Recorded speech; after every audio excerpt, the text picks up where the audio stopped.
Pag nasa adulting stage ka na talaga no, ang cravings mo na is mga gamit sa bahay. Hi guys! So share ko lang sa inyo itong bagong cookware set namin from Red Chef.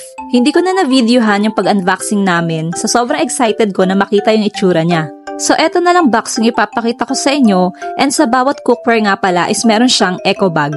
Nakita ko lang to sa TikTok and madaming gumagamit nito, and sinasabi nila na magandang araw siya. Alam nyo ba na sa goal ko to nung 2023 pa? Sinulat ko siya sa goal list ko na gusto ko ng one set of cookware, and eto na nga, nasa kamay ko na siya. And syempre, kapag may bagong cookware, meron din tayong bagong lutuan. Oh, di mo kinaya yon. Eto nga pala yung induction cooker from Xiaomi. Yay! Alam nyo, hindi naman ako mahilig magluto, pero meron din naman akong ibang alam na lutuin. Ang gusto ko kasi pag nagluluto ako is maganda yung lutuan ko. Simula nang kinasal ako, isang beses pa lang kami bumili ng cookware and hindi pa siya set, tapos kinalawang pa. Kaya ang ginagamit naming lutuan is yung mga binigay lang din sa amin. Wala lang, share ko lang naman sa inyo yun. So habang nagkukwento ako, magluluto kami ng champurado dahil nga naulan dito. Masarap kumain ng champurado.